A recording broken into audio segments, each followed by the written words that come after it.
Well, hello everyone. This is Mark Turi. Welcome back again and welcome to my channel. Thank you for joining me. As always, please like this video if you haven't already, and please subscribe to my channel. As I keep mentioning, I'd like my channel to grow, and I'm also hoping to be on with Marilyn at Coffee Cults and Crafts, I believe Sunday or Monday. I think we were talking maybe Sunday, so that's just tomorrow if you're watching this.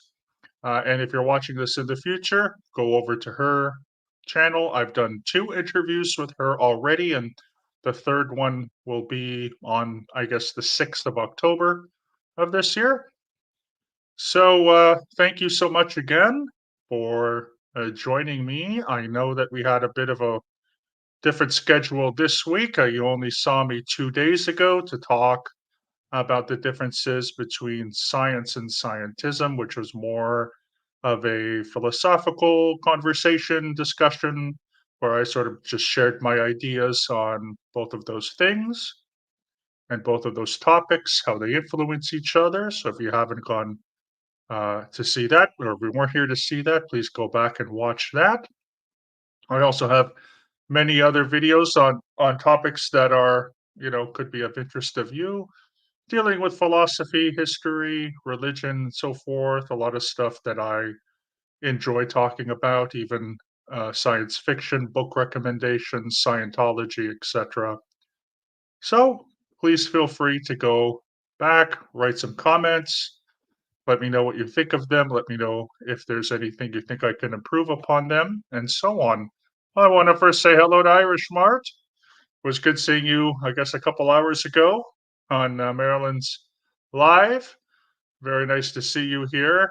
You said you wouldn't miss it, so I I appreciate that. Listen, life also happens, so if you had to, no worries, but I appreciate you coming and being a part of us. You are one of our exalted few.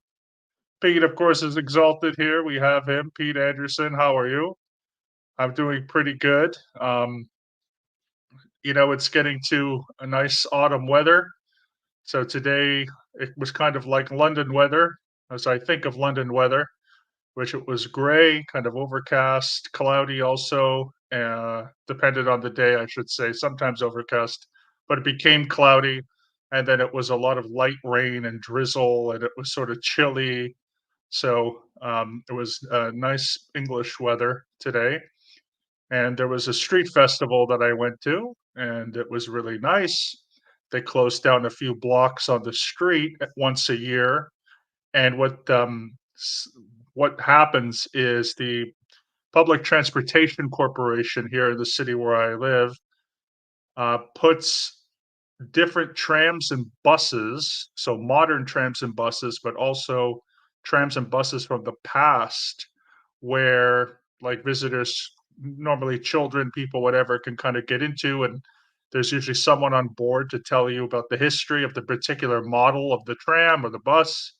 And so I've done it before, but it was really nice to see kids and people and adults going in and out of those trams that, would have been around when my grandparents and my father lived here in the 50s, and so on. So it's always nice. It's like a kind of an outdoor thing.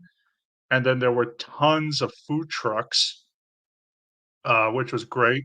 Although I didn't eat anything, it was nice to see a bunch of Mexican food trucks, traditional food trucks, vegetarian and vegan food trucks, a lot of beer, a lot of wine, um, a lot of, again, traditional Hungarian food, a lot of Asian food. I was walking by and saw, and I really wanted to get it, but it was chicken, but it was a chicken teriyaki burger. And I do enjoy chicken teriyaki. I really do. Even though, again, I don't eat non-kosher chicken, and I I don't even eat that much meat, but it looked good. It looked nice, I have to say. But that was good. That was great. And I just went to the market today and came home and been waiting for this because I hope this is a an interesting presentation. Pete says neighbor was going to harvest and take my mission olives. Oh, but destroyed until next week. Yeah, yeah. And Asian food's my favorite too. Yeah, So for us and yeah, Asian food. So what's the most popular ethnic food in Hungary? I would say by the amount of restaurants. I mean, again, if you considered like Italian or Europe, other European, it's probably like there's a lot of Italian restaurants here. Interesting that where I live in Budapest and also throughout Hungary, pizza is actually really good here. I've mentioned that before. I think that we get the same kind of ovens that they do in Italy, like they just buy them. And you could get Neapolitan here, you can get thin crust, you can't get deep dish, so Pete is not happy about that. But you could get some pretty like good thin crust pizza, sort of New York style pizza, and then lots of Napolitano pizza, which I love anyway.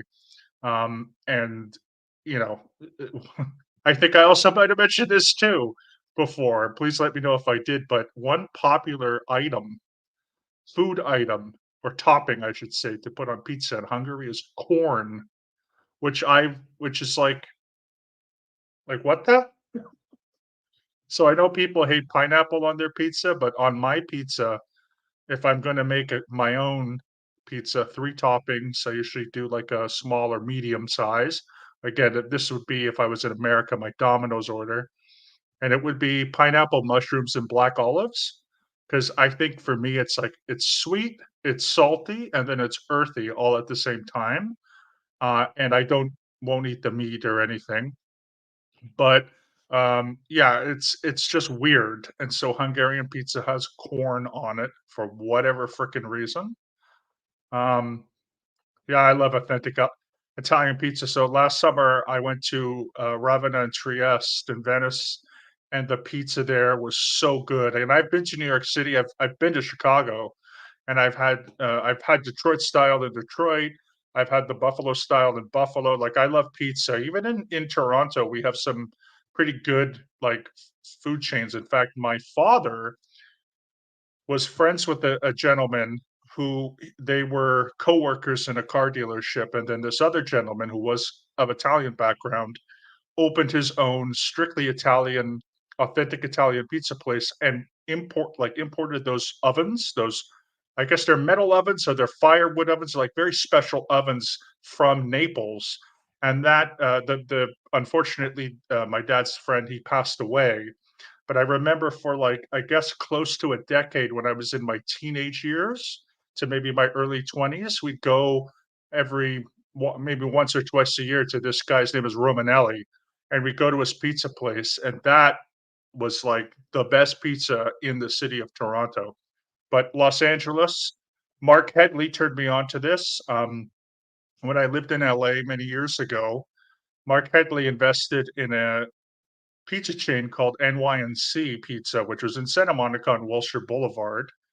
And it was not far from where I was living at the time. And they only served deep dish Chicago or thin crust New York. And back when I used to eat, because at the time I used to eat meat, I remember they had a party there, and then I also brought another friend there, and I ended up doing both eating the deep dish with traditional with sausage and pepperoni, and then also a traditional New York just with cheese and pepperoni, which for me again, I won't eat now, but I liked it. What kind of corn? Like, yeah, I think if I'm not mistaken, it's just like kernels, like like a can of kerneled corn. I guess it's sweet corn. I'm not really sure. I don't really like it. I know when I eat it, I don't like. I don't really think it's sweet, but I'm not even sure to be honest with you. Yeah, cornmeal goes under pizza. I'm sure it's like probably something that other cultures may do, but it's just so weird and in Hungary, like, it's off-putting, which I know that's how some people think of pineapple, which is totally fine. You know, you go to Italy and you ask for pineapple on your pizza, people will yell at you. But, like, for me, Hawaiian pizza was invented in Canada. It was invented in a restaurant in Calgary, Alberta, or Edmonton, Alberta, and so it's been a part of, like, Canada since I was alive, and we'd get Hawaiian pizzas, or we'd get, again, something without ham or whatever, and I always put pineapple because I like the sweetness, but I get here, and it's like they'll have, like, corn, peppers, and usually, like, sausage, and it's like, I don't know. Doesn't work for me. I don't know, you know? Each to his own, but it's just not my thing. But pizza, delicious pizza. I also will say to say here the most popular ethnic food, Italian, and then yeah, Japanese and Chinese. There's lots of Chinese restaurants and there's lots of Japanese restaurants. But my favorite food from Asia is Indian food. I cannot get enough of Indian food. And also because I don't eat a lot of meat, I find that in other cultures, they don't know how to cook without meat. You know what I mean? Like, yes, you can get a very good vegetarian pizza. Here in Hungary, I mean, fried cheese is instead of a schnitzel, you'll get fried cheese, like it's like breaded cheese, you know what I mean? Like it's like weird. But in India, like I don't know how you can make a chickpea taste good, but in India, they make chickpeas taste amazing, and they have cottage cheese curds, which is called panar or paneer, and just vegetables and stuff. So almost every vegetarian dish that I love eating is because of the flavors from India. So that's like something I love so much. And there's quite a few places around here and different styles. So there's like mostly northern Indian and Pakistani food, but there's a couple of southern Indian restaurants that have opened recently. And if you Google what a dosa is, DOSA, it's like a almost like a pancake that's made out of rice in a sense, and it's like rolled. And that's mostly, I think, from the south. And then all a bunch of curries. So usually with potatoes, carrots, vegetables, corn, chickpeas, cheese curds, etc., or cottage cheese curds, whatever. And those are my favorites. So in Budapest, we're very lucky. We also have a lot of Vietnamese restaurants because there's a lot of Vietnamese Hungarians who came, like with Chinese people who came during the communist years and then just stayed after the transformation. Japanese people came mostly in the 90s with business, and then we're getting a large Korean and Thai community that have come. We also have a couple of African restaurants, which I love. West African food. I love Caribbean food. So it's very similar. Spice, a lot of bread, rice, beans, something like this. And I find again a lot of stuff doesn't necessarily have to have meat because they just know how to cook the rice and make it flavorful and so forth. So there's a lot of that. But it's always going to be Italian. Number one is Italian for most ethnic and authentic foods. We have some Russian restaurants, but because of the war, nobody like would go there, so they've closed down. We have a Polish restaurant that I know of. We have a Ukrainian restaurant, and one that I really want to try. We have a Georgian restaurant from the Republic of Georgia, not the southern state, because that would be fried chicken and peaches, peach cobbler and fried chicken, but from the Republic of Georgia. And finally, I do want to say we have a lot of Turkish restaurants, Greek restaurants, Middle Eastern restaurants, Balkan restaurants. So we're very, very lucky. Even though I come from Toronto, where let me tell you, the food in Toronto is probably the best part for me, at least, especially Chinatown, the authentic Cantonese cooking. But anyway, now I'm getting hungry. And I appreciate that. I'm the one who started it, so I appreciate that. Please define what you mean by three-cylinder vehicles. Forgive me, Pete. I don't know what you mean by that. Three-cylinder vehicles. It's probably something obvious, but I don't know it. So today we're gonna go to Southern Europe. We're gonna talk about the origins of a country that is no longer exists, but is kind of dear to my heart because I had family that lived in that country for a very long time. And I was there when I was a child, and you'll see some pictures. I forgot to make any updated pictures because I had problems today and yesterday actually editing and accessing stuff, but I can do like a thing later about the modern former Yugoslavia, I guess if you want to say it like that. Um but, it was near and dear to my heart because my family was there. I was there when I was a kid, and it's one of those things where, when I was there, it was only shortly after that, you know, this country erupted into chaos and wars and some horrible, horrible violence. And of course, that's that was Yugoslavia. And today I'm wearing my uh, soccer or football, as we say, jersey or whatever, for the national team of the Republic of Bosnia and Herzegovina, which of course was one of seven republics that broke away and now are independent from Yugoslavia. And it was one where some of the most violence happened. Of course, the siege of Sarajevo, 1994, and the genocide at Srebrenica, which was also around the same time, which was a horrific tragedy, um, with the Serbian army killing about 5,000 Muslim Bosniak men and boys, and just horrific, horrific. You know what happened between 1991, 1996, and then from 2000, excuse me, from 1998 to 2001, and I will get into more of that. FYI, a family friend got his training to be a doctor through WHO and lived in Hungary. Okay, during his training, his father said that there are a lot of vehicles that he said were powered by three-cylinder engines. Forgive me, I probably, but I don't remember. I know here now, it's like everything's like pretty regular. Like there's a lot of there's like just a lot of regular vehicles here. Like Citroen is big here, Opel is big here, you know, Volkswagen is big here, even Mercedes BMWs every once in a while. So a lot of cars that are built in Europe. And then I can't remember which car company, maybe Opel, but there are auto factories here in Hungary that assemble, I think, certain parts. Because I know because of the EU now, like the base of a car will be built in like Germany, but then the doors will be installed somewhere and the engine will be put together somewhere. So it goes through a few different hands. And Hungary is on one of those things. I think we do doors or something. And yeah, Volkswagen, the people's car, started during the Third Reich, but so a lot of Jewish people don't like Volkswagens. Although when I was a teenager, I had a Volkswagen, a 1989 Volkswagen Passat, and it was actually awesome because I had a sunroof. But yeah, BMW and Volkswagen and even Mercedes, a lot of Jewish people don't drive in. But let's get to our let's get to our um, PowerPoint here. My PowerPoint. So we're going to talk today about some of the what we call here the memories of state socialism in the former Yugoslavia.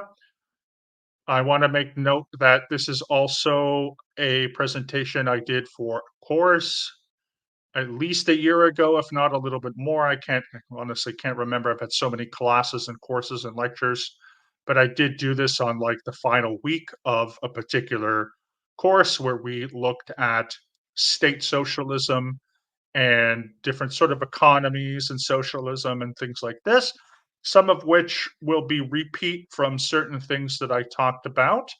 I talked, you know, about when the revolution didn't happen or what happened when the revolution didn't happen, which is also one I really like and am really proud of, and thank everyone who were there who supported that. I did talk about Tito and market socialism, so we're going to get into that a little bit for review. But the basics of Yugoslavia itself is something that I'm sure many of you would have learned in school, but again, we'll just do a review. So, following World War One, and we know, of course, that World War One was started when in the summer of 1914, Archduke Franz Ferdinand and his wife Sophie were assassinated in Sarajevo, capital of Bosnia and Herzegovina. Beautiful city, by the way, and also the site in 1994 of the siege. However, you know, very basics there. He came on a day that was very holy to the Serbs. I think it's called like St. Vilas Day or St. Vitus Day, forgive me. But he came on the 28th of June. And actually, let me look that up to make sure that's correct. I'm pretty sure it is, but let me just make sure. Assassination of Archduke Franz Ferdinand. I think it was the 28th of June. I got it right. Okay. 1914. A 19-year-old student who is a Bosnian Serb nationalist named Gavrilo Princip assassinates him and his wife. The car of which the gun is in the Military History Museum in Vienna, which I've been to. It's amazing. And even I think the suit that the Archduke died in, his big ostrich feathered hat and his blue suit. And that erupts into World War One. We don't have to get into too much into World War One because most people know trench warfare, etc. So afterwards, there's the armistice, and 2 years later, there's a bunch of treaties that are mostly referred to as the Paris Peace Treaties or the Treaties of Versailles. And they make a lot of nations, including Czechoslovakia, Poland, and of course, the Republic of Austria, the Republic of Hungary, the German Hungarian, Austro-Hungarian, pardon me, and Ottoman Empire are no more. And in the ashes of the Ottoman Empire, the Austro-Hungarian Empire, and so forth, becomes now the Kingdom of Serbs, Croats, and Slovenes. And that state exists roughly from 1920, I think is the year. I'm pretty sure it's 1920 it was founded, until 1929, when it is then becomes the Kingdom of Yugoslavia. So this is before World War II, and of course, it is a kingdom. It is a has a king. Interestingly enough, if any of you have watched any documentaries on Nexium, the cult of Keith Raniere, there are two women, one whose name is Catherine Oxnard and one whose name is India Oxnard. Catherine Oxnard is actually related. Her grandfather was the last king of Yugoslavia, and he went into exile during the Second World War to to England, and then I believe he also went to America, if I'm not mistaken, or at least Catherine ended up in America in her life. So she is the royal family to the exiled king, the last king of Yugoslavia. So it's just an interesting connection there if you're into sort of cult shows. And the Kingdom of Yugoslavia um, takes place again between around 1929 and 1941. In the early 1930s, one of the kings is assassinated in France on television. So there was some turmoil. It was a Macedonian nationalist that killed the king at that point. I want to say 1932 in France. But again, I'm sort of giving you some background here. So it was again a lot of turmoil even within Yugoslavia with different nationalities, and we can see here. And I'm just going to enlarge this, so I'm going to miss the chat here just for a couple of minutes. But this map here is of the original states or provinces, you could say. So we have Slovenia, which is up in the corner in the top left, in a sort of, I guess, peachish color or pinkish color. Below that, in a light red, dark pink color, is called Croatia and Slavonia. Below that, in yellow, is Bosnia and Herzegovina. Next to that, on the Adriatic Sea, is Dalmatia. We have two greens, which is the North Serbia, South Serbia. In purple, we have Montenegro, and then bordering on Hungary and Romania is Vojvodina.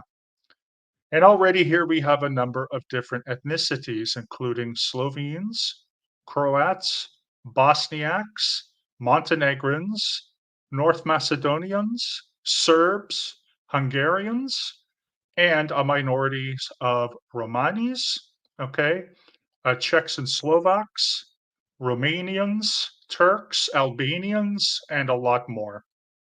So it is a very mixed kingdom. And really, the people that are in charge, at least in my humble opinion, is the Serbs, because the Serbs are the ones who, you could say, won Yugoslavia.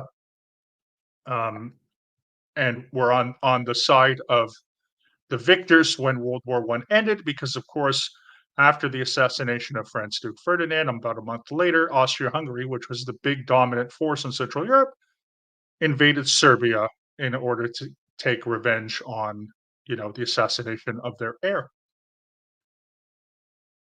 The next part here is one of the most interesting and important fronts, theaters of the Second World War. It's called the German invasion of Yugoslavia, which begins on the 6th of April 1941 and ends on the 18th of April 1941. So, not only did the Germans invade through the north, through Slovenia, Croatia, and Serbia, but the Italians also stuck their thumbs into places in the Balkans, such as Albania, which they occupied during the Second World War, and then they invaded Greece, which later the Germans came in order to help them out. The only place in German occupied Yugoslavia that was considered a puppet state, that was not directly occupied by Germany, but rather supported by it, was Croatia and what is called the independent state of Croatia, also called the Ustaci. And they became extremely fascistic, very much Nazi, Nazis, and they unfortunately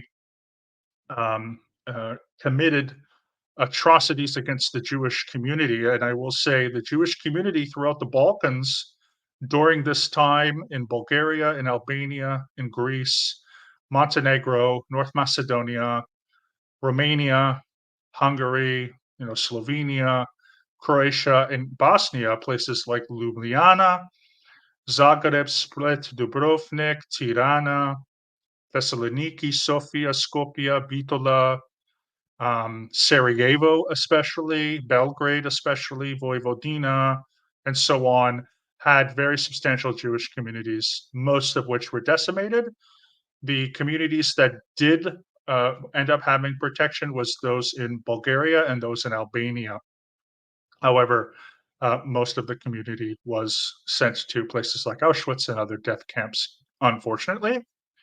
And for the Yugoslav people, they also captured a lot of Yugoslavians considered to be Slavics. And Slavic peoples, Albanians, Greeks, were considered lesser than. And of course, if they were prisoners of war, they were also sent to camps as well by the Germans. So this occupation lasted from around uh, about 1941 to around maybe 1944, 45.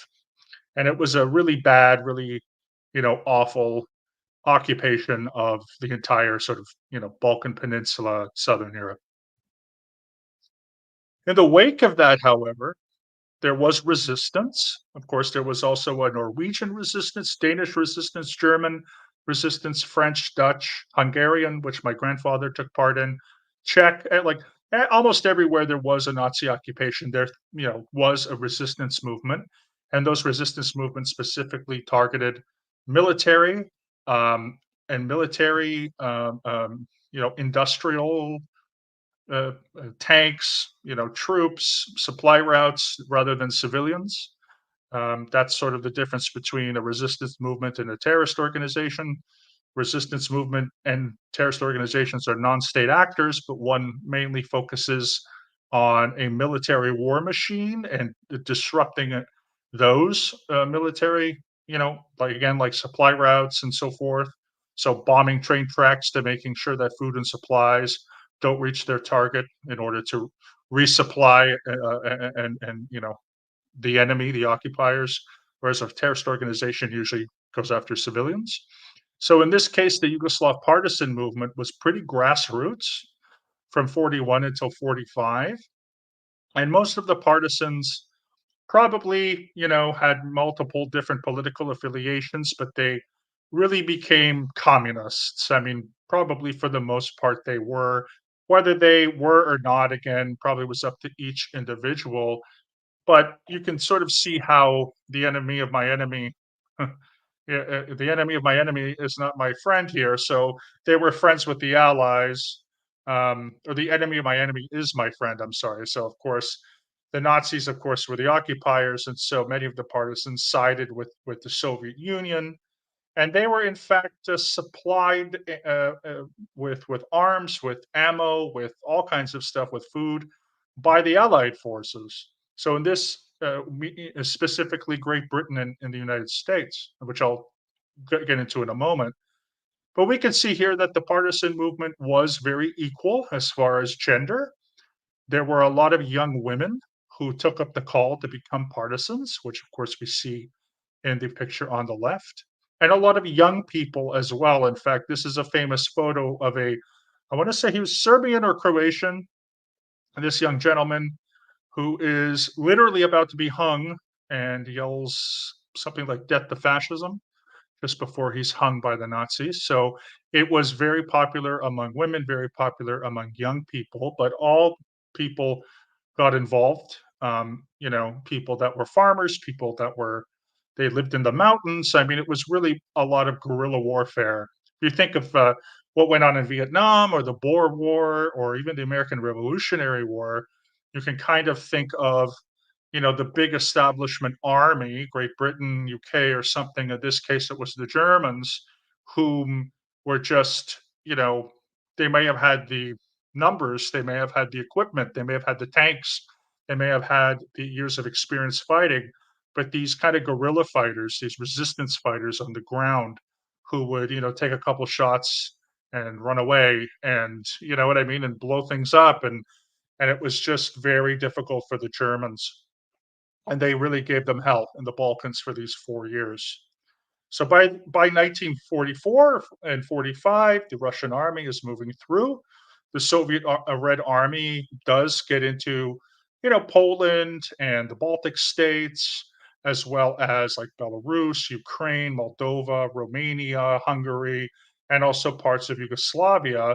And so at the time, a lot of these people sort of link up, and this is where a lot of the communism sort of starts to form, especially after May of 1948, so after World War II ends. There are elections, okay? And in many of these countries, leftist governments, parties of the workers and parties that are not always called communist, but they have a lot of communist influence and a lot of Red Army influence become elected. Same happens in Romania, Poland, and so forth. And it happens in Yugoslavia. The one of the biggest partisan leaders, okay, is this gentleman named Josip Broz Tito, and he will become very infamous in Yugoslavia because from 1945, but very solidified by 1946, until his death in 1980, he is essentially the dictator of Europe, or excuse me, of Yugoslavia. Yugoslavia becomes a one party communist state with a dictatorship, and he ruled for 34 to 35 years, no democratic contesting. And there's a lot of very interesting perspectives on this man and his life. And I'm just going to give you some that I've heard throughout the years because growing up, I had a lot of family members who either loved this man or despised this man. There was never an in the middle.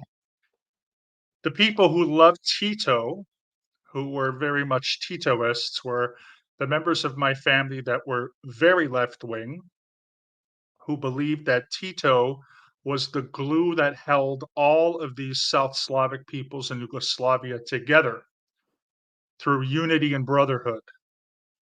And once he passed away, there was an inability for anyone else to do such a thing. So, at least when Tito was alive, there's a lot of nostalgia, which I am going to get into later, on him.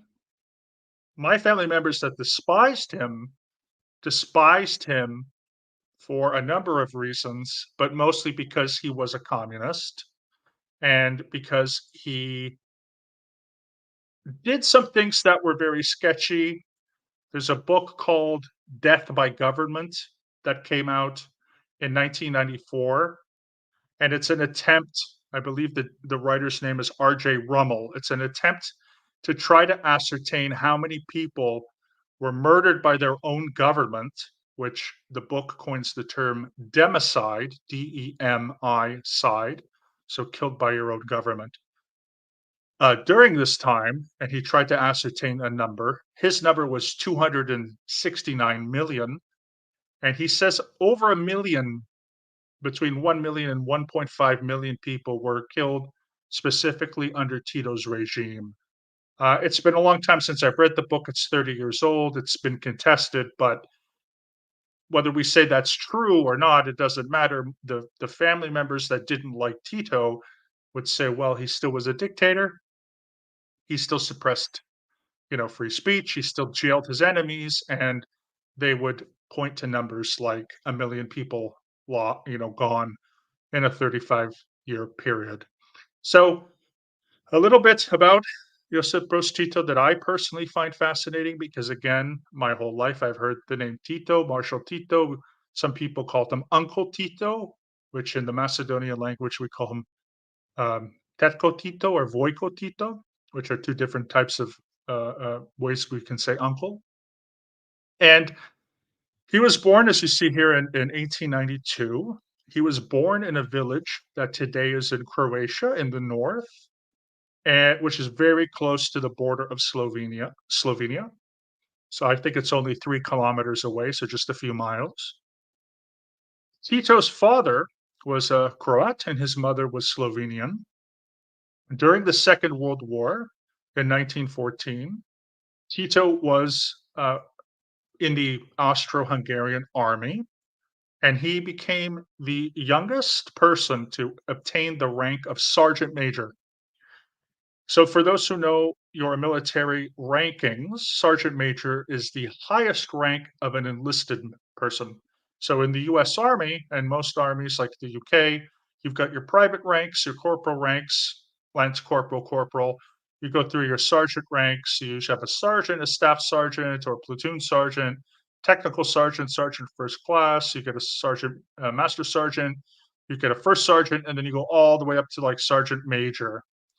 And so sergeant major is like the highest. So the only way to go up there is to become an officer, essentially. So that's really big, especially to be the youngest. And you can see here, I guess he would have been what 22? Is that right? When he in 1914? I'm bad at math, guys. Please someone check that for me. But he was pretty young to have that rank. And initially, he fought when the war started in 1914 until around 1916. He fought in Serbia. So you can imagine someone who is Slavic, who's Croatian and Slovenia, fighting for an Austro-Hungarian empire. He's not Austrian. He's not Hungarian. The units that he would have fought with spoke Croatian or Slovenian. They would have had certain officers that were German or Hungarian, but they would have had to translate orders, and they invaded Serbia.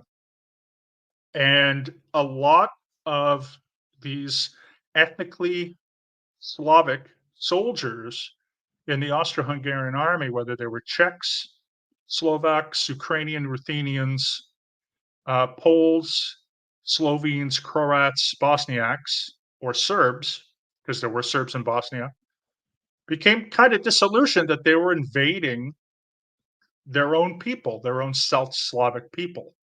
However, they still had to fight. And so Tito was then sent to ward off the Russians in a place called Galicia, which today is part of both Poland and Ukraine, Western Ukraine, southeastern Poland, somewhere between Krakow and Lviv. And he was captured as a prisoner of war, and he was sent to a prisoner of war camp.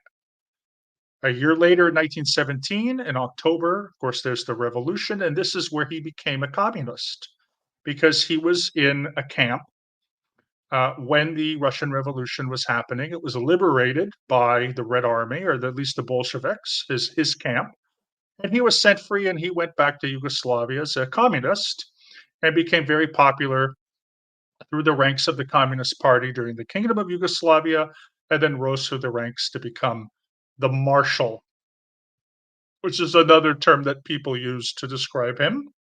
It was Marshal Tito. So he was essentially the marshal, which you could say the field marshal of not only the partisan movement, but also of Yugoslavia itself. And of course, he was a soldier. So I guess we could say he earned his stars in some way. I mean, he did go through quite a bit. Fighting two wars is not easy. But again, very much a contested individual, especially in my home. I have so many fond memories of uncles and my grandfathers and my uncles and cousins just yelling at each other over Tito. And to be honest with you, it's actually kind of refreshing. I wish people, would be that enthusiastic about politics in real life versus, and also, by the way, be civil about it because, of course, then they go out for a cigarette and yell at each other. Then they'd smoke. They'd take some, Slivovica or vodka. They'd, you know, tap themselves on the shoulder and hug it out, and everything was civil. But they still had these arguments that were quite something. And I just remember being a boy and being enamored by the dialogue. How can you be so rude and mean to someone and then all of a sudden, break bread with them? And it's something as far as discourse is concerned that I think is kind of gone, which maybe it has its advantages and disadvantages, but we'll see, right? So after this, as I mentioned, Tito takes over around 1946. He becomes essentially, the one party state leader, and the name of Yugoslavia changes again, and it now becomes the Socialist Federal Republic of Yugoslavia. It begins its life in 1946 following some elections in which some parties kind of get together and whatever, and then the Red Army influence, as I mentioned earlier, and it officially dissolves in 1992, which I'm going to also get into in a moment. But you can see here its flag has the blue, yellow, and red, which was the flag of the Kingdom of Yugoslavia. And in the middle is the red star, meaning that it is a communist state. You'll see this in China. You will see this in the Soviet Union, today's Vietnam. Whenever there's either a red or a yellow star, it's to denote communism. Angola has one, etc. So, one of the interesting things about Tito is he's kind of revered in many ways for some of the decisions that he made following the Second World War. In particular, this is when, Stalin, excuse me, starts to become, he's as soon as Lenin dies in 1924, Stalin is in power, and Stalin is, the leader of the USSR during the war. The Soviet Union loses millions of people. The Battle of Stalingrad, I think, had 1.5 million people either killed or casualties. It's like the bloodiest battle in human history. They did Operation Barbarossa. I mean, it was really horrific what the Soviet citizens did go through. And coming out at the other end was Joseph Stalin.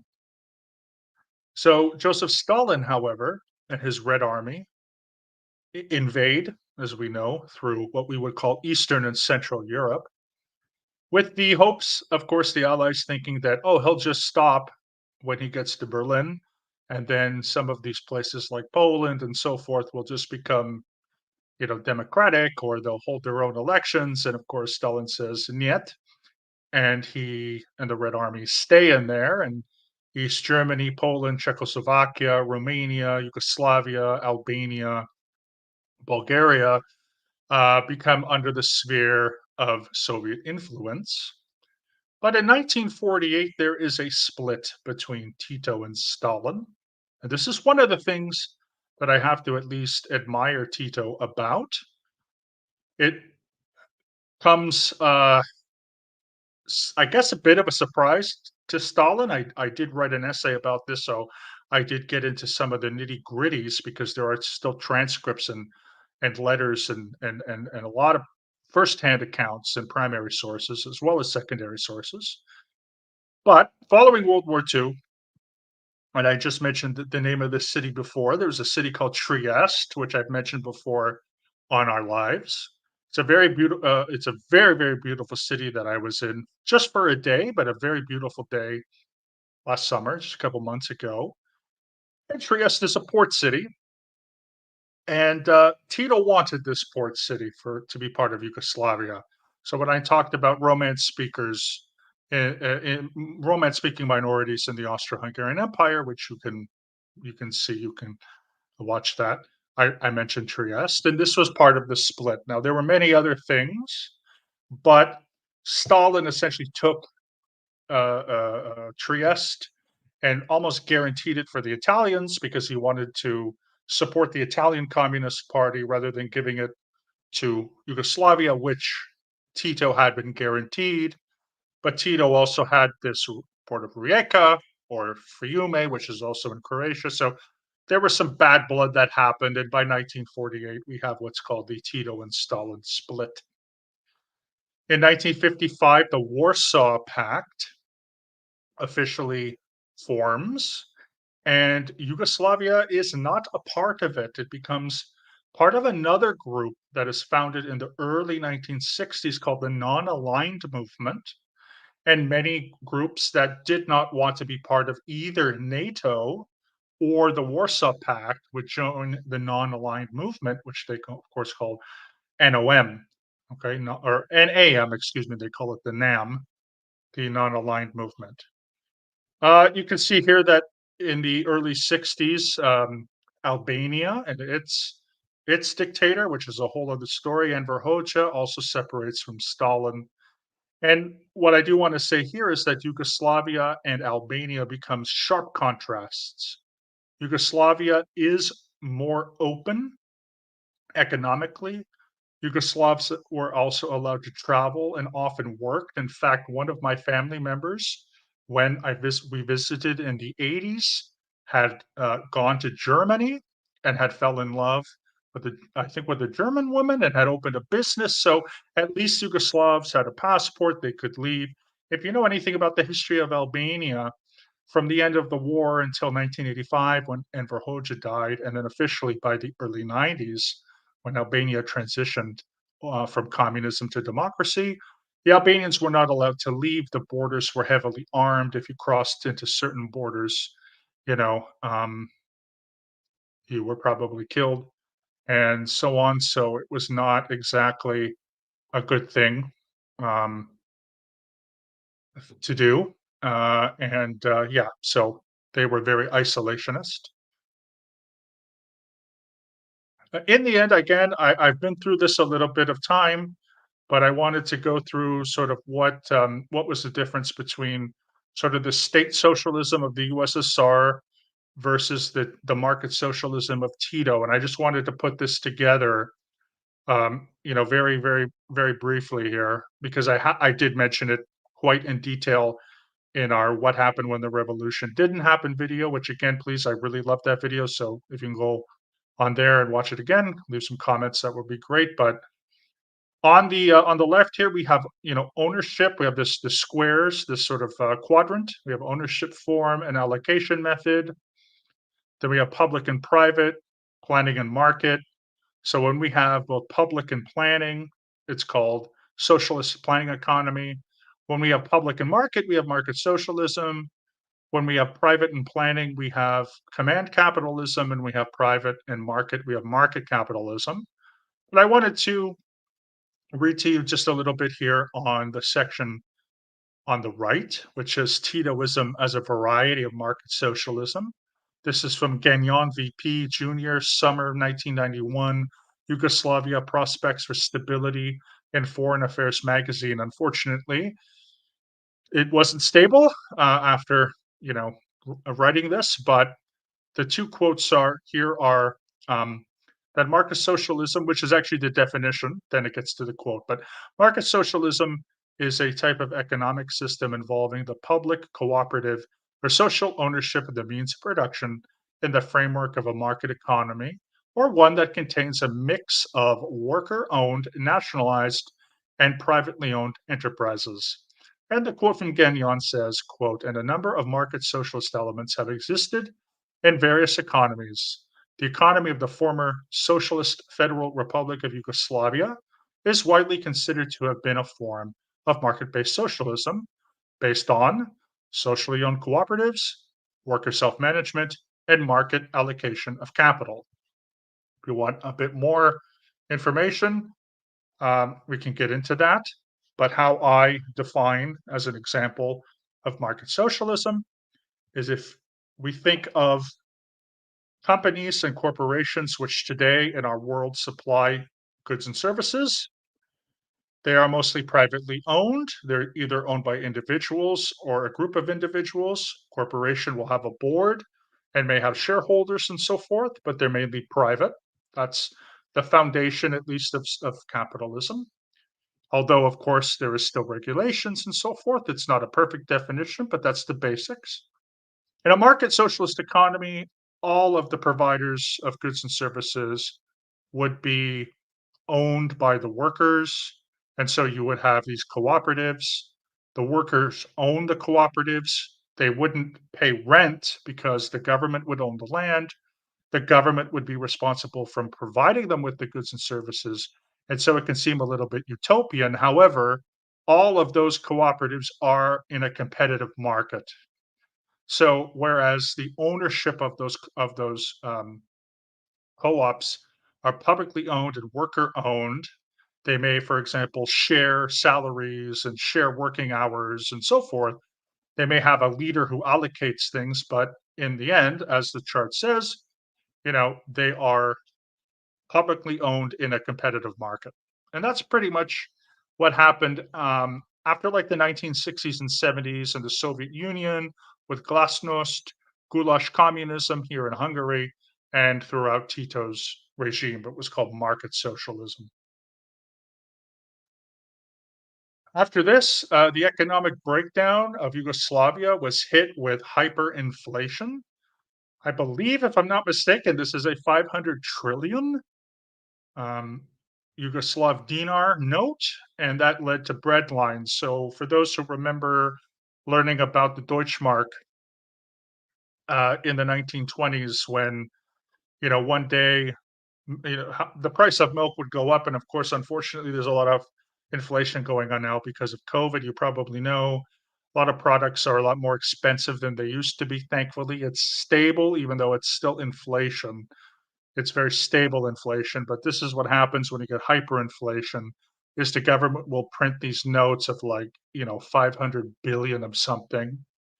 Zimbabwe went through a horrendous hyperinflation in the 90s.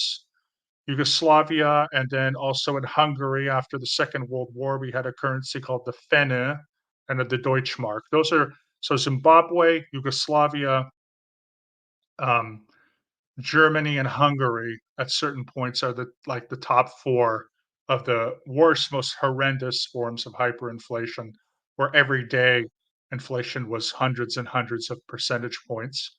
And what that led to was bread lines, and it led to a lot of stagnant economic features. So stagnation is a big one.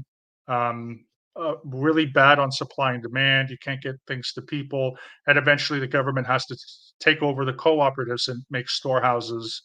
And there's very little actual, supplies and demand, or there's a lot more demand than there is supply. And we can see how this happened throughout the communist world when eventually public storehouses, you would go there for everything and they wouldn't have anything and so on. And they were called kolaikas in Poland. And there's actually a board game, a Polish board game called Kolaika, where the object of the game is to go into a public storehouse on your board as you roll dice and move around and try to get things like tables and chairs and foods and stuff, and you just find yourself in complete agony. And it's an interesting board game. But these are what breadlines were like, and they were very horrendous on a lot of people. And when my family was in Yugoslavia, we did experience these things, including hyperinflation and the breadlines. I'll go over this briefly because there's so much to say on this, but there were a lot of ethnicities and ethnic groups in the former Yugoslavia. I'll go through them again here. We have the Albanian population, mostly in Kosovo, which of course did declare its independence in the mid 2000s, but Serbia denied their independence, so they are technically an autonomous province. They were also an autonomous province within Serbia during Yugoslavia. And then there were a lot of ethnic Albanians in Macedonia, including Skopje, where my family was from, and where they lived and where I went last summer in 2023. Skopje, for example, has a very predominant Albanian population. The next are um, the Bosnians, I think it is, or the Bulgarians. Does say yeah, Bulgarians, pardon me, which you can kind of see on the border between Serbia and Bulgaria, just a couple of different communities there. Yellow are the Croats, which you can also see in Bosnia and Herzegovina. In fact, Herzegovina, which is different from Bosnia, has a lot of ethnic Croatians. Then we have Hungarians. It's also interesting to note that in the second Serbian autonomous region that was part of Yugoslavia in the north, there was quite a few ethnic Hungarians, Macedonians all the way in the south in the dark green, Montenegrins in the brown, Muslims, which here would be the Bosniak people, which you can also see are kind of around Montenegro and Kosovo, but there's quite a few of them in Bosnia, and then also in the corner between Croatia and Bosnia, there's a sort of a separate sort of almost like an enclave of green. So those are the ethnic Bosniak population, again, who are mostly Muslim. Serbs in pink, which you can also see, a lot in Croatia and a lot in Bosnia. And then Slovaks, which are in black, which are sort of all over this place. And then the Slovenians in blue. And if we can see how the pink, the green, and of course the yellow in Bosnia, because Bosnia is of course one of the sites of the war itself. And of course, all of the yellow here says no specific majority. So before I get into that, before I get into my nostalgia, which is this one, I'm going to talk to you a little bit about nostalgia. I just want to sort of get into some of these groups here. I know this again might be review for some people, but when it comes to religion, the Slovenians and the Croatians are majority Catholic, Roman Catholic. They speak their South Slavic languages, but they write in a Latin script. The Bosniaks, who are majority Sunni Muslims, they speak Bosnian, and of course they write in a Roman script. Did I say? I meant let's say Latin if I said something else. So Slovenes, Croats, and Bosnians are Latin script, and Slovenia and Croatia are mostly Catholic. Bosnia is mostly Muslim. We then have the Serbs, who are predominantly Eastern Orthodox. They write in Latin and Cyrillic. The Montenegrins, mostly Eastern Orthodox, they mostly write in Cyrillic. And then, of course, we have the North Macedonians, they're Eastern Orthodox, most write in Cyrillic. And then the Kosovos, who are Muslim, ethnically Albania, who write in Latin. And the Hungarians, who are Roman Catholic mostly, who write in Latin and so forth. So very ethnically diverse. And what happened was, after Tito died, and this is a very brief history in 1980, so from 1980 until around 1990, and even into 91 and 92, the government and the economy of Yugoslavia were falling apart based on these ethnic and religious lines that Tito had been able to hold together.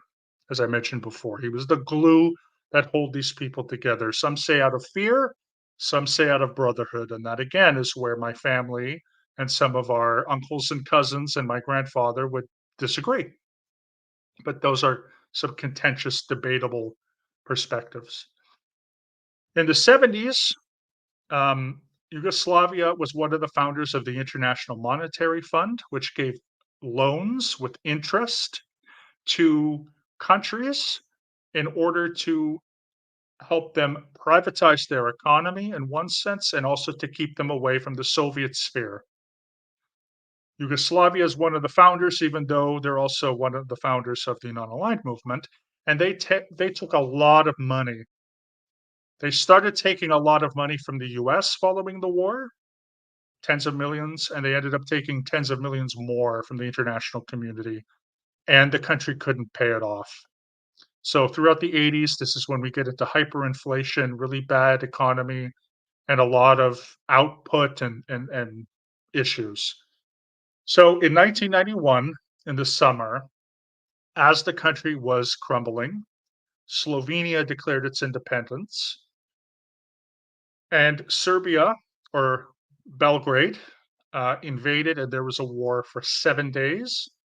At the end of it, Slovenia retained its independence.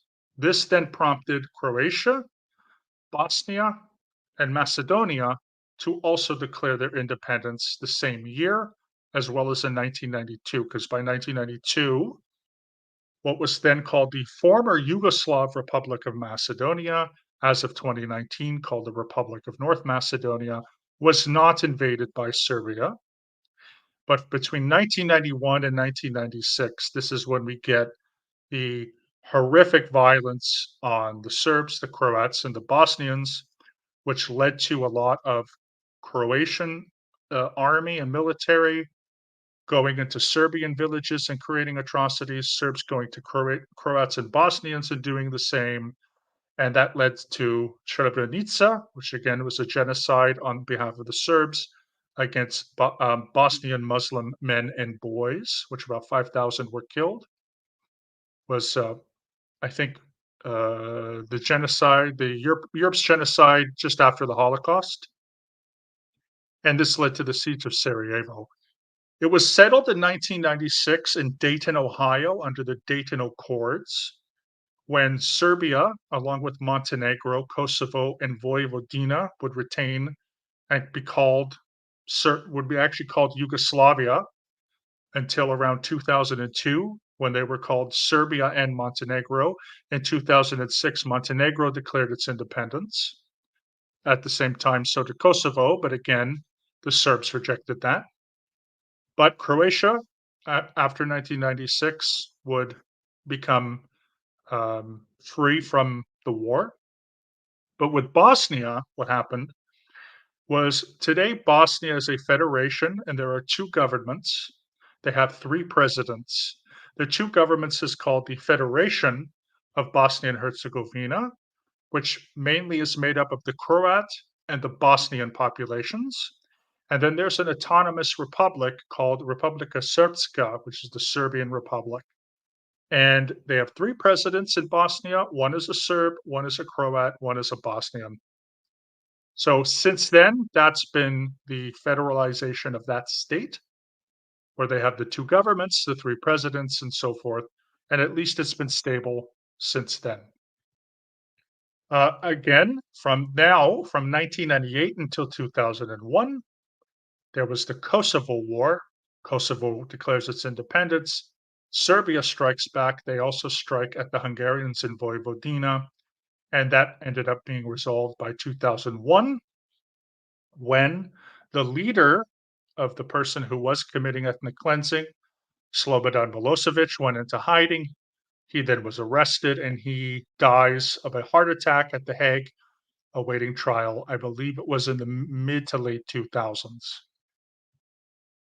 What's interesting is, as I said, I went back to Macedonia last year. This year I went to Montenegro. I went to Croatia, and the people there are still remember what happened. And when I told them about my experience, which I'm going to get into in a couple slides, I met people there that would call me their brothers because it was such a very interesting history. So that's kind of how Yugoslavia in itself ends. It ends with treaties and federations and so forth after horrific wars. I want to get into these last couple slides pretty quickly and then we'll wrap up. There's still quite a bit of Yugoslavian nostalgia in the former Yugoslavia all over.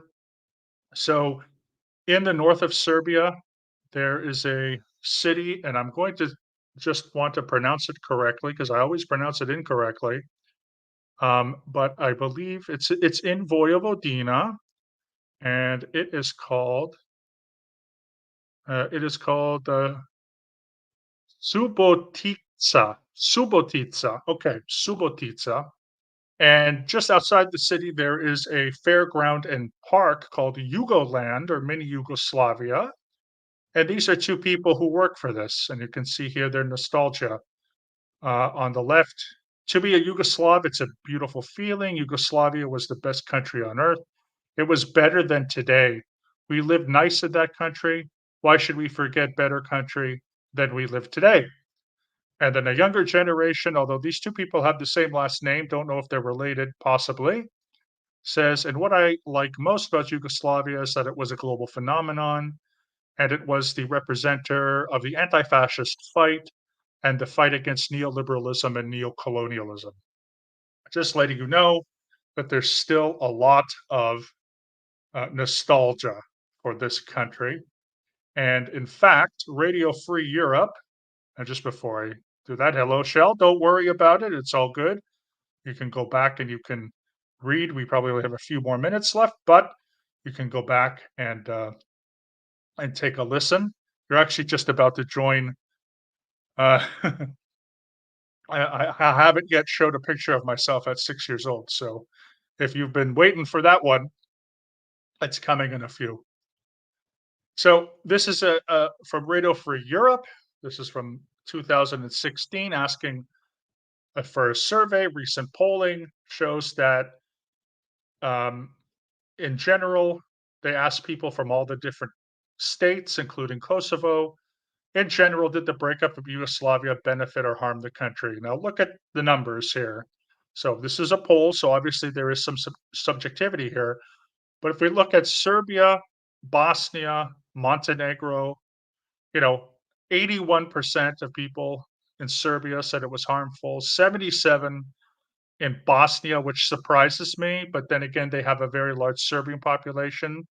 Montenegro, Macedonia, Slovenia. But if you look at Croatia and especially Kosovo, and what I want to explain or at least say here is when we look at like who had the most power and who didn't, and Yugoslavia, the Serbs had the most power. They were the most benefited from. They were the ones who were given Yugoslavia. So in many cases, even though Tito was not a Serb, as I mentioned, he was Croatian and Slovenian, he still had his palace and his capital and all that kind of stuff in Belgrade, which is the capital of Serbia. And the Kosovans mainly see it as being harmful, as along with the Croats. So it's interesting. Again, it's a poll, it's subjective, it is what it is, but you will find a lot of people um, in the former Yugoslavia. When I went to Skopje, it was about half half. Half the people who were at least 50 and over would say, "Oh, Yugoslavia, it was so orderly and peaceful and clean and everything." And then a lot of people said those people are idiots. So, and this is the Balkans. We are, you know, we can be quite uh, direct. Yep, nostalgia picks. You're here for it. 6 years old, 1989. Former Yugoslavians linked to Sacramento?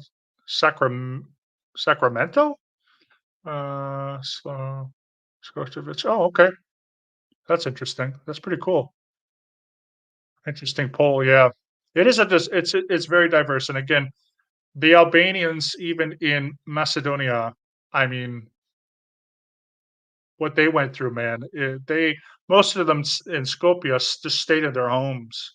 They had their own area, they had their own district, and meanwhile, I think they were like 35% minority, and they all just stayed, or they went to the really nice bazaar if they owned like a restaurant or whatever. But that's all they did. They weren't really allowed to mix because they were Muslims. They were the other, you know.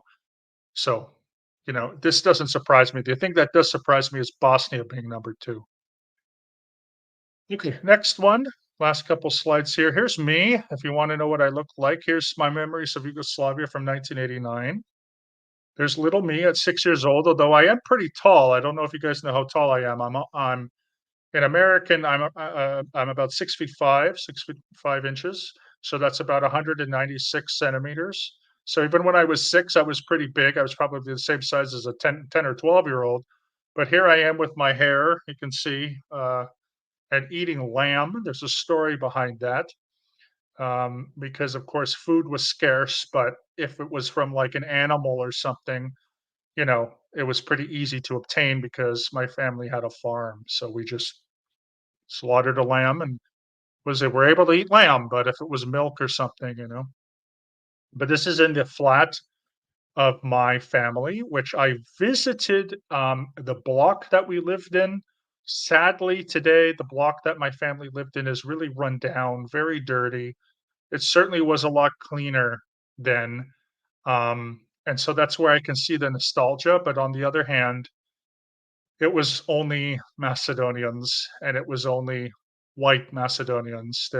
Today it's mostly Albanians who, live under the poverty level. So I understand that transition. So that's one big part of nostalgia factor. The other part here is this is what's called the Vardar River, which we can see on the right. That is the river that flows through Skopje.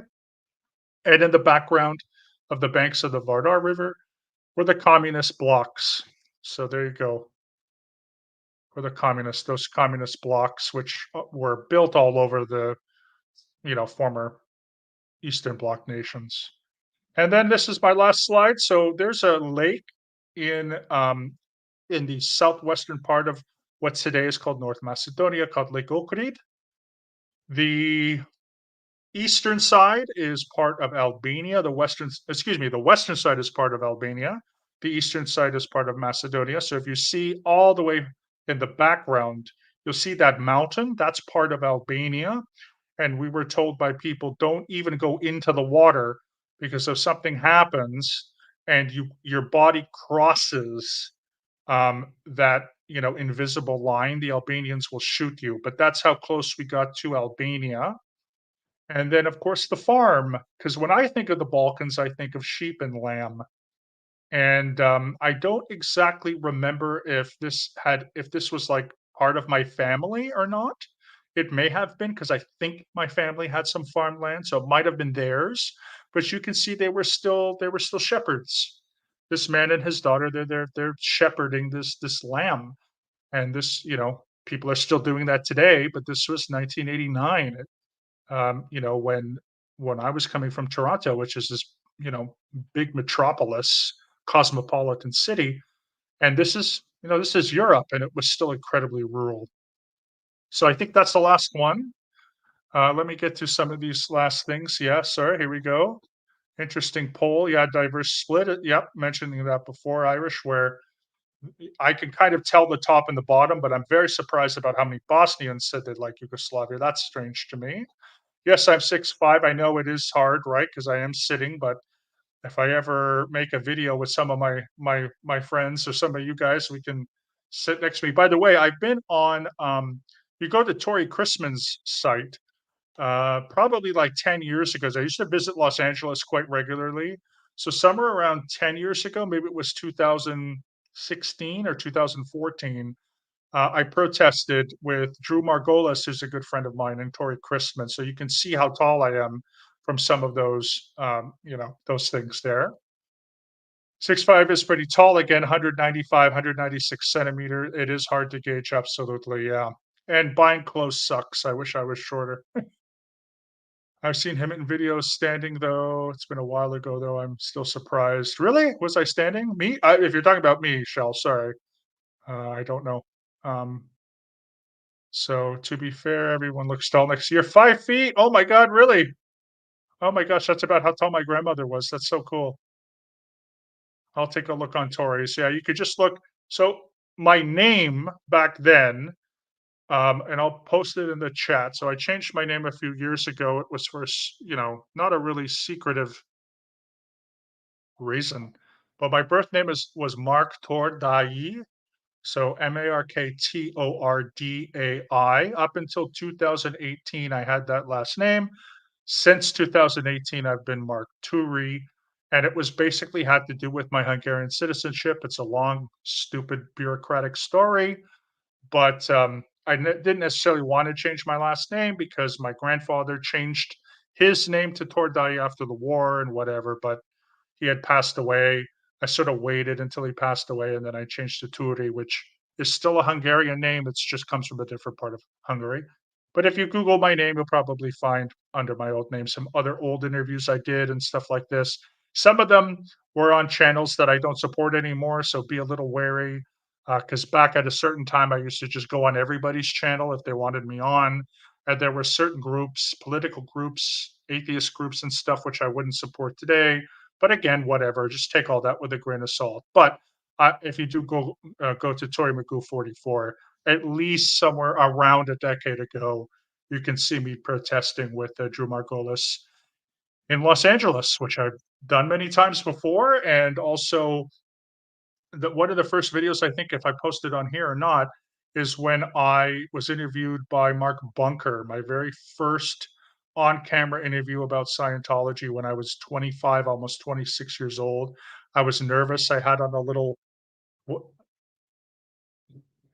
I guess I was foreshadowing. I had like one of those the COVID masks that we were going to wear, the white COVID masks, the NR95s or whatever. I wore one of those for some reason, but like everyone knew it was me. I was just so scared back then.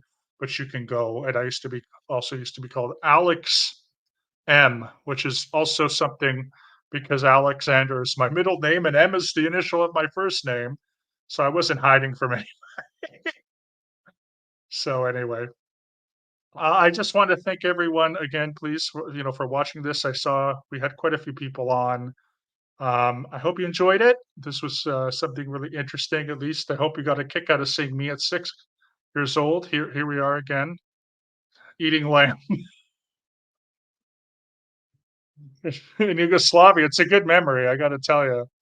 Even though I don't really eat meat anymore, but I do enjoy lamb. I still do every once in a while if it's kosher. And if it's actually has to be mutton, which is the rule, rather than lamb. But yeah, that's the Balkans sheep lamb. So thanks again, everyone. It's nice to see Shell, nice to see Irish Mart, Pete, everyone who's watching on the replay. Thank you so much. Comment if you have any comments. Please let me know what you thought about it. If you'd like more kind of things like this, because there's so many other things I can do with history, and especially like with Yugoslavia and politics and whatnot. And I've got a lot of ideas for the future, especially for this month, and that's what I want to go briefly over. So normally, again, I have streams on Wednesdays and Saturdays. This past week was a bit different because I had one on Thursday. Next stream is going to be on Tuesday because I'm going to be busy Wednesday evening. So that is, I believe, the 8th of October. I'm going to have a stream at the regular time, 3 p.m. Eastern. Adjust for you know, your time zone. And please, please, please go to my channel at Mark A2re123. Go to the community tab where I have a vote on what I'm going to talk about next Wednesday. So there's only been 3 votes so far. I want to get it up a little bit more. So the first topic is to go through the 4 main branches of philosophy, talk about metaphysics, epistemology, ethics, and aesthetics. Or because Joe DeCeppo brought it up last time about confirmation bias, which led into pseudoscience and what that means. And we can go through Karl Popper's theories of pseudoscience and what pseudoscience means today. And we can break that down and define that. And I'll give some of my thoughts. So either one, okay? Just I need more people to vote because we've only had 3. Thank you, Irish Mart. You're very reliable. Thank you so much. But I just want to make sure that my regulars and the people who watch this, like Shell and stuff, that you get your money's worth out of what I'm doing. Of course, it's not real money. How about we say get our dinars worth? Get our Yugoslav dinars worth out of this. But again, thank you very much. I'll be on next Tuesday. And then following Saturday, I have a presentation on the German Civil War and Revolution, which followed World War I, and that will be in 2 parts. So next Saturday, of course, is the 12th, and then the 17th will be part 2. So, in case I don't see you, good morning, good afternoon, good evening, and good night.